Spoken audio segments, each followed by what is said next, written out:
आपको चटपटी सी जो सी भिंडी है वो और चिकन के साथ में बनाने की रेसिपी बता रही हूँ।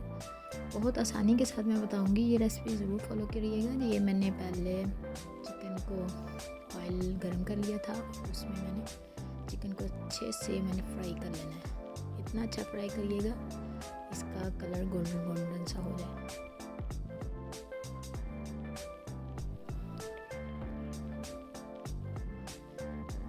ये देखिए ये अच्छे से फ्राई हो रहा है। अभी भी चिकन मज़ीद ये फ्राई हो जाएगा तो इसमें दूसरी चीज़ें भी ऐड डाल दूँगी मैं यहीं पे।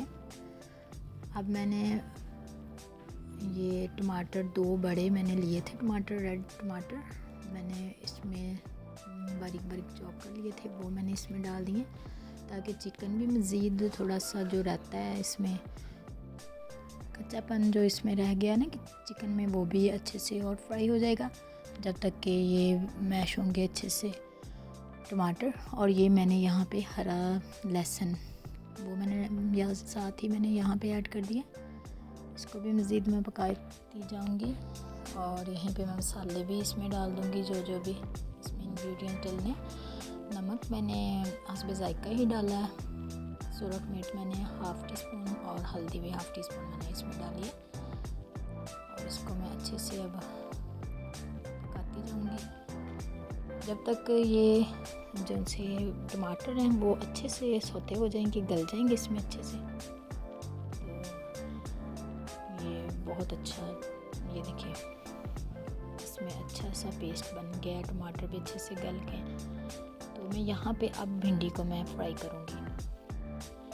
एक रेसिपी इस तरह भी बनती है, ये भी मैं इस तरह भी डिश बनाती हूँ, और एक पहले फ्राई करते हैं भिंडी को, तो उस तरह भी टेस्ट अच्छा आता है। यूँ भी बना के ज़रूर ट्राई करिएगा, ये भी बहुत अच्छा टेस्ट आता है। मैं थोड़ा सा इजी भी इसको ले रही हूँ और थोड़ा सा मैंने इसको चेंज किया है रेसिपी को। मैं इस तरह बनाती हूँ तो बहुत ही मज़े की बनती है। आप ज़रूर अलग अलग तरीके से बना के देखिएगा। ये मैंने अच्छे से फ्राई कर ली है, भिंडी भी मैंने अच्छे से फ्राई कर ली है। अब मैं इसमें लास्ट में प्याज डाल दूँगी। प्याज मुझे ज़्यादा इसमें मैशर नहीं चाहिए, ज़्यादा नहीं मैं इनको गलाऊँगी ना प्याज़ों को। प्याज इसमें थोड़े से खड़े खड़े ही अच्छे लगते हैं भिंडी में। बस अच्छे से जब मसाला बन जाए तो भिंडी रेडी हो जाती है, बहुत आसानी के साथ बन जाती है।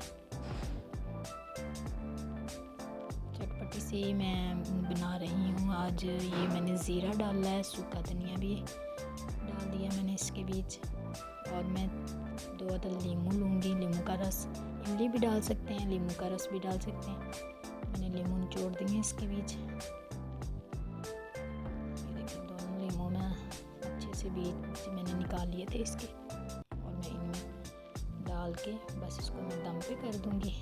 ये मैंने सब्ज़ मिर्चें लास्ट में काट कर इसका बीच में से मैंने इनको कट दे दिया था ताकि इसका भी मसाला अच्छे से इसके अंदर चले जाए। तो ये एंड पे जब दम पे रखे ना तो बड़ी मज़े की लगती हैं ये सब्ज़ मिर्च। ये मैंने 10 मिनट दम लगाया था, और ये देखिए कितनी अच्छी भिंडी पक के तैयार हो चुकी है।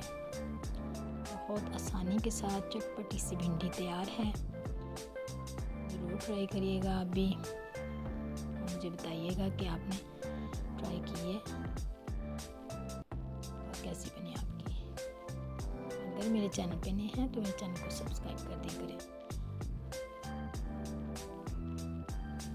ये देखें जी लास्ट लुक, ये मैंने 10 मिनट का मज़ीद मैंने लगाया था इसमें दम में। बस इतने ही प्याज में करूँगी, सारा कुछ अच्छे से इसमें घुल गया और भिंडी रेडी हो चुकी है। उम्मीद है आपको वीडियो अच्छी लगी होगी। वीडियो अच्छी लगी है तो मुझे लाइक शेयर और कमेंट्स भी किया करें, और मुझे ज़रूर बताया करें कमेंट्स में कि आपने ट्राई की है। ये मैं लास्ट में इसमें धनिया ऐड कर दूँगी। धनिया भी इसमें बहुत टेस्टी, बहुत अच्छा लगता है। कसूरी मेथी भी मैंने डाली थी, सॉरी वो मैं आपको बता नहीं सकी। इसमें कसूरी मेथी भी एंड पे ही मैं डालूँगी। ये तो भिंडी बिल्कुल रेडी है, बहुत आसानी के साथ, और मज़ेदार सी भिंडी रेडी है। फीडबैक ज़रूर दीजिएगा और दुआ में याद रखिएगा। अल्लाह हाफिज़।